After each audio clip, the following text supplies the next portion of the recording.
সেন্টারে সেনাবাহিনী চাই। পিছিয়ে আসেন সবাই, পিছনে সবাই এই সাইডে আসেন, তাহলে তো বোঝা যায় লোকগুলো আছে। ভালো আছেন ভাই?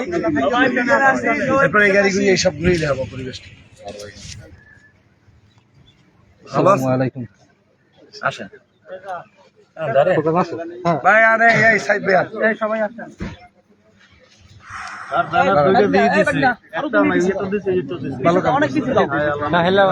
দুইটাই একসাথে ধরো।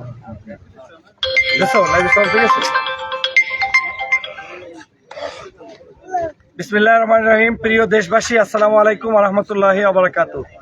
আমরা এখন স্বঘোষিত সন্ত্রাস, যিনি গতকালকে পালটে তথা বড়ইয়া ইউনিয়নে ত্রাস করার চেষ্টা করেছেন, নেতাকর্মীদেরকে দিয়ে বাংলাদেশ জামাত ইসলামের নেতাকর্মীর বাড়িঘর ভাঙচুর করেছেন এবং ইসলামী আন্দোলনের 5 জন নেতাকর্মীকে আহত করেছেন হত্যার উদ্দেশ্যে। সেই অঞ্চলে আমরা 2 জন ক্যান্ডিডেট উপস্থিত হয়েছি। আমি বাংলাদেশ জামাত ইসলামের এমপি ক্যান্ডিডেট ডক্টর ফয়জুল হক, ঝালকাঠি 1 আসন, এবং সেই আসনের আমাদের প্রিয় ভাই ইসলামী আন্দোলনের হাফেজ কারি মাওলানা ইব্রাহিম আল হাদি ভাই উপস্থিত হয়েছেন। আমরা স্পষ্টভাবে ঘোষণা দিচ্ছি, এই সেন্টারগুলোতে সেনাবাহিনীর চোখ মোতায়েন থাকতে হবে 7:30টা থেকে ভোট গণনা শেষ হওয়া পর্যন্ত। আমরা এখানে ঐক্যমত হয়েছি, আমাদের এজেন্ট থাকবে। আমরা ইসলামী আন্দোলনের এজেন্টের উপরে কেউ আক্রমণ করলে সেটা আমরা জামাত ইসলামের এজেন্টরা প্রতিহত করব, তার পাশে দাঁড়াবো। আবার জামাত ইসলামের কোন এজেন্টের উপরে সন্ত্রাসীরা অন্যায়ভাবে কিছু করলে ইসলামী আন্দোলন ও জামাত ইসলামের সেই এজেন্টকে সুরক্ষা দিবে, পাহারা দিবে, ভালোবাসবে। আমরা এই 2 দল এই জায়গায় আমাদের যা ভোট, জনগণ যে ভোট দিবে সেই ভোটের প্রাপ্ত অধিকার বুঝে নিয়ে তারপরে আমরা এই সেন্টারগুলো থেকে বিদায় নেব। আগামীকালকের আমরা চেষ্টা করব সমসাময়িক সময়ে আমি এবং ইসলামী আন্দোলনের প্রার্থী এই পালটে এবং বড়ইয়া ইউনিয়নের প্রত্যেকটা সেন্টারে আমরা ভিজিট করার সর্বোচ্চ চেষ্টা করবো, আল্লাহ যদি তৌফিক দেয়। কোন সন্ত্রাস, চাঁদাবাজ, নৈরাজ্যবাজ এই সেন্টার দখল করবেন সুযোগ নাই। বিল্ডিং এর কালার দেখে গেলাম, এটা আমাদের এলাকা। আমি আগেই ঘোষণা দিয়েছি, বড়ইয়া অঞ্চলের প্রত্যেকটি স্বাধীন চেতা নাগরিকদের মৌলিক অধিকার ফিরিয়ে পেতে তাদের পাশে ভাই হিসাবে আমরা আছি। আমি আজকের স্পষ্টভাবে বলছি, এই সেন্টার দখল করতে পারবেন না। একটু আগেও দেখলাম আমাদের প্রতিপক্ষ প্রার্থী মিথ্যাচার করেই যাচ্ছেন, আক্রমণ করেছে ইসলামী আন্দোলনের নেতাদের উপরে। তিনি বলে যাচ্ছেন ইসলামী আন্দোলনের পারিবারিক দ্বন্দ্বের কারণে নাকি গতকালকের ঘটনা ঘটেছে। আক্রমণ করেছে জামাত ইসলামের বাড়িতে, তিনি বলছেন আমি ফয়জুল হক নাকি ওইখানে আক্রমণ করানোর জন্য। কই সে লোক কই? এই যে এনার বাড়িতে নাকি আমরা আক্রমণ করছি। কত বড় দাজ্জাল এবং মিথ্যাচার! এটা কোনোভাবে মেনে নেওয়া যায় না।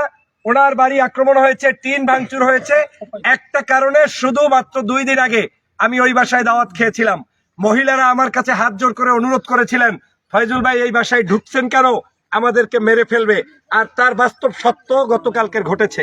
অতএব এই অঞ্চলটায় রাজাপুর, কাঠালিয়ার সমগ্র এলাকার চিত্র আর বড়ইয়ার চিত্র এক থাকতে পারবে না। আগামীকালকের বড়ইয়াতে জামাত ইসলামের প্রত্যেকটি নেতাকর্মী রাজপথে থাকবেন, ভোট সেন্টারে ঝাঁপিয়ে পড়বেন। আমরা এক থাকবো, আমরা সবাই মিলে এই সেন্টার পাহারা দেব এবং এই অঞ্চলের বন্দি দশা থেকে সাধারণ নাগরিকদেরকে, যারা স্বাধীনতা চায়, দল মত জাতি ধর্ম নির্বিশেষে বিভিন্ন সময় বিভিন্ন দল করেছে কিন্তু সন্ত্রাস না, চাঁদাবাজ না, ওই মানুষগুলোকে আগামী 12ই ফেব্রুয়ারি তথা আগামীকালকের বিকাল 5টার মধ্যেই আমরা উদ্ধার করব এবং স্বাধীন করবো ইনশাআল্লাহ। এখন আমাদের সামনে কিছুক্ষণ কথা বলবেন ইসলামী আন্দোলন বাংলাদেশের এমপি প্রার্থী হাফেজ মাওলানা কারি ইব্রাহিম আল হাদি ভাই। আসসালামু আলাইকুম ওয়া রাহমাতুল্লাহি ওয়া বারাকাতুহু। যে যেখান থেকে দেখছেন সবাইকে আন্তরিক শুভেচ্ছা ও মোবারকবাদ জানাচ্ছি। আমরা জানি আগামীকালকে 12ই ফেব্রুয়ারি, আমাদের সামনে খুবই সময় কম, নির্বাচন একদম কাছাকাছি চলে আসছেন। আমরা শান্তিপূর্ণভাবে দলীয় মনোনয়ন পাওয়ার পর থেকে আমরা বাংলাদেশের রাষ্ট্রীয় যে নিয়ম আছে, আইন আছে, সেই কানুন অনুযায়ী আমরা আমাদের কার্যক্রম চালিয়ে আসছি।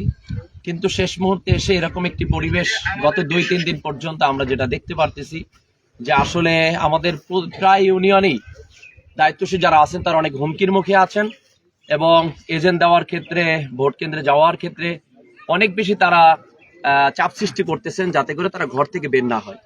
মূলত আসলে এজন্য আমরা আন্দোলন করি না, এজন্য এদেশের মানুষ রক্ত দেয় নাই। এজন্য এই 24-এ মানুষ জীবন দেয় নাই। কাজে আমরা বলতে চাই ভোট এটা আমার নাগরিক অধিকার, আমি এদেশের নাগরিক। কাজে আমরা বিগত দিনে ভোট দিতে পারি নাই, এখনো যদি নতুন করে আবার কেউ আমাদেরকে সেই একই রাস্তায় নিয়ে যেতে চায়, তাহলে একটি কথা আছে বরিশালের ভাষায় স্বাভাবিকভাবে, যে অস্ত্র জমা দিয়েছে কিন্তু ট্রেনিং জমা দেই নাই। এই জিনিসটা মনে রাখতে হবে। আমরা যেভাবে ভদ্র মনে করেন, আবার অভদ্রকে কিভাবে শায়েস্তা করতে হয় এটাও কিন্তু আমরা অনেক ভালো জানি। এই জন্য লম্বা জামা পরেছি, টুপি মাথায় দিয়েছি, এজন্য কেউ একদম দুর্বল মনে করবেন না। ইনশাআল্লাহ এই লড়াইয়ের মাঠে নেমেছি, খেলার মাঠে নেমেছি, শেষ পর্যন্ত দেখে ছাড়বো।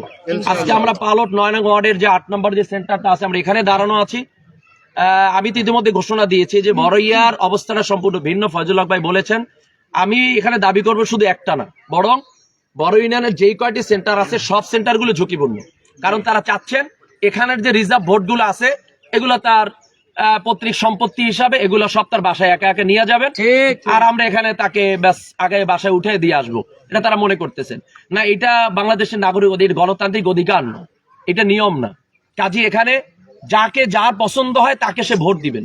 এই জন্য আমরা 24 আন্দোলন করেছিলাম।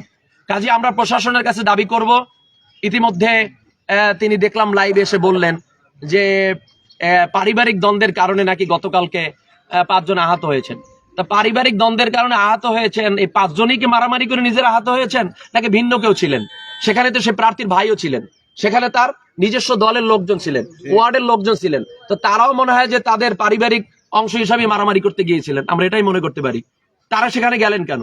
মোটরসাইকেল নিয়ে 100 লোক, ঘরের দরজা ভেঙে, এবং মহিলারা ঘরের মধ্যে পর্দা করে, সেখানে ঢুকে পর্যন্ত সেই পর্দার বিঘ্ন ঘটানোর জন্য তাদেরকে অসম্মানী করা হয়েছে।